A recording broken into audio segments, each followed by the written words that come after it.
Hey, this is Al Duncan, Master Soft Skills Trainer and publisher of DuncanNuggets.com. And this is part two in a three-part series where we're answering questions about soft skills. Now, in the first part of this series, I answered this question for you. What are soft skills? What are they? Can you give us a simple definition, Al? Please. Sure. Duncan Nugget number 144. Soft skills are personal abilities that help you perform better and interact better with other people. Now, in the second part of this series today, we're going to focus on the most important soft skills that you need to master. What are the most important soft skills that you need to master? And in the final part of this series, which you can check out later, I'll be answering this question. How can you use soft skills to build your competitive advantage? So here we go. Let's focus on it. What are the most important soft skills to master? Now, I was just finishing up a presentation. A young man comes running to me and says, Al, how many soft skills are there? Huh? How many soft skills are there, Al? You told me to work on my soft skills. I need to find out, what I need to do. How many are there? Well, I'm not exactly sure how many soft skills there are. You know what? I usually tell people to just work on 5 of them, work on the top 10 or something like that. But you know what? I need to find out. So I went to go look. Now, is it 10? 10 soft skills? No. I started doing the research. I saw 28 soft skills. But wait, there's more. I kept doing some research and then I came across 60 soft skills. Is that the highest number I saw? No, not even close. The highest number of soft skills that I've ever seen listed in some research was 107. Are you kidding me, man? Come on. 107 soft skills? That is ridiculous. What are you supposed to do with 107 soft skills? Can you imagine walking up to a young person and say, hey, you want to have a great career, want to have a successful life? Here are 107 skills that you need to master. Bow. Work on it. Nobody can do anything with that. Career and technical education folks can't do anything with it. Workforce development folks will have a hard time doing anything with it. Educators, parents.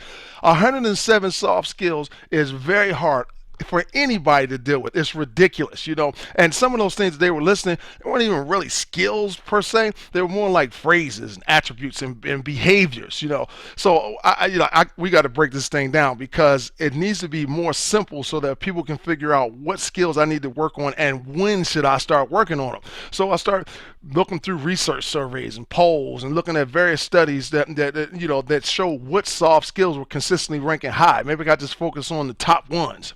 Maybe I could do that.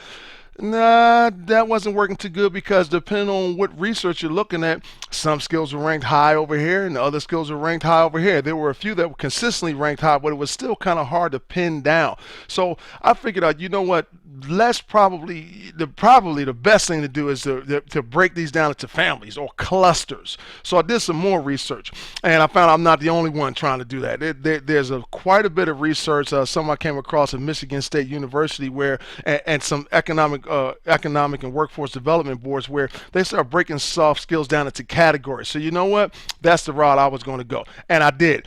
I've been able to break soft skills down into 5 main clusters. 5 main clusters that make them easy to teach, easy to train, easier to remember, and more importantly, easier to practice and to work on.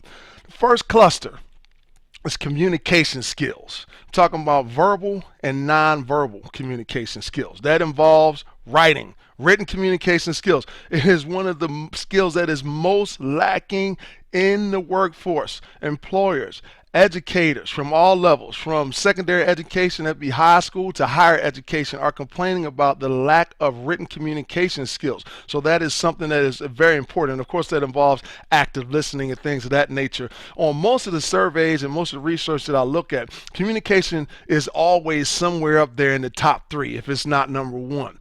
The next cluster, decision making and problem solving skills. So obviously decision making, but other things that come under that particular cluster would be things like critical thinking, creativity, your resourcefulness, the ability to locate and use information. Now the third cluster is teamwork and collaboration.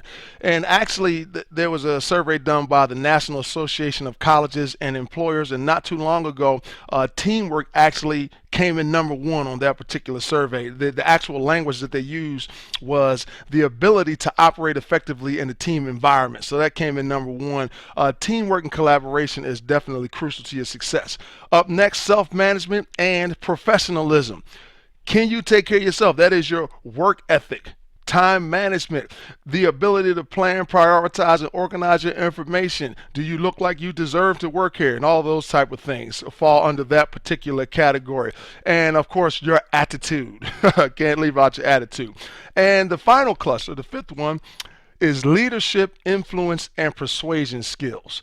And you got to include sales in there. Everybody's in sales. Trust me, if you're not selling anything else, you're definitely trying to sell yourself, your personal brand, your skill set, and what you have to offer. Everybody's selling something, so sales is very important, and it's often an overlooked soft skills, but it requires a great deal of influence and persuasiveness in order to be a good salesperson. Now, speaking of leadership, the number one soft skill that leaders work on, well, let's just say the number one soft skill that CEOs work on is conflict management. And you can check it out. There's an article on my website. This is one of the most popular articles on there. It's called 7 Soft Skills That CEOs Work On, and there's an activity that goes with that article also. It's a soft skills development plan. And the reason, the way I was able to find out about CEOs mainly working on conflict management skills is through a survey that was done. It's a 2013 executive coaching survey that was done by Stanford University and the Miles Group. And when they went through all of the research and they took all that data and compiled it, they found out that CEOs spend a great deal of their time working on conflict management. Now, obviously, that's only 5 soft skills clusters. And I cannot list every skill, every behavior, every attitude that will fall under all of these clusters, because that would leave us with what number?